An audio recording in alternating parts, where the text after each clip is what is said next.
అందరికీ నమస్కారం. వైసీపీ ఎన్నికల మేనిఫెస్టో రూపకల్పన చివరి దశకు చేరుకుంది.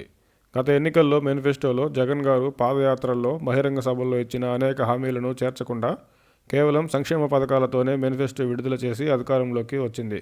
గత ఎన్నికల మేనిఫెస్టోలో 99% హామీలు నెరవేర్చామని చంద్రబాబు గారు హామీలు ఇవ్వడమే తప్ప అమలు చేయరని జగన్ గారు ప్రజలకు చెప్తున్నారు. త్వరలో రాబోయే ఎన్నికలకు సైతం మేనిఫెస్టో విడుదల చేయబోతున్న వైసీపీ బస్సు యాత్రకు విరామం ఇచ్చి జగన్ గారి నేతృత్వంలో మేనిఫెస్టోకి తుది మెరుగులు దిద్దుతున్నారు. ప్రధానంగా రుణమాఫీ చుట్టూ వైసీపీ మేనిఫెస్టో చర్చలు జరుగుతున్నాయి. ఖచ్చితంగా ఏదైనా ఒక రుణమాఫీ ప్రకటించే అవకాశం మాత్రం ఉంది. అయితే అది రైతు రుణమాఫీనా లేక డ్వాక్రా రుణమాఫీనా అనే అంశంపై మాత్రం ఇప్పటికీ స్పష్టత లేదు.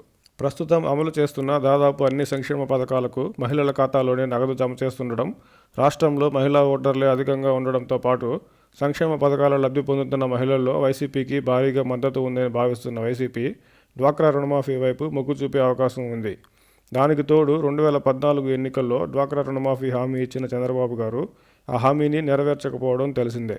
ఒకవేళ చంద్రబాబు గారు సైతం ఇప్పుడు డ్వాక్రా రుణమాఫీ ప్రకటించినా గతంలో డ్వాక్రా రుణమాఫీ నెరవేర్చని హామీ అవడంతో ఎటొచ్చి డ్వాక్రా రుణమాఫీ వైసీపీకి అస్త్రంగా మారుతుంది. ఇప్పుడు వైసీపీ డ్వాక్రా రుణమాఫీ హామీ ఇవ్వడం ద్వారా మహిళలను వైసీపీ వైపు మొగ్గు చూపేలా చేసుకోవడంతో పాటు గతంలో టీడీపీ హామీ ఇచ్చి డ్వాక్రా మహిళలను మోసం చేసిన వైనాన్ని బలంగా ప్రజల్లోకి, ముఖ్యంగా మహిళల్లోకి తీసుకెళ్లి ఈ ఎన్నికల్లో మహిళా ఓటర్ల మద్దతుతో మరోసారి అధికారంలోకి రావచ్చని వైసీపీ అంచనా వేస్తున్నట్టు తెలుస్తుంది. అందుకే వైసీపీ మేనిఫెస్టోలో రైతు రుణమాఫీ కంటే డ్వాక్రా రుణమాఫీకే మొగ్గు చూపే అవకాశం స్పష్టంగా ఉంది.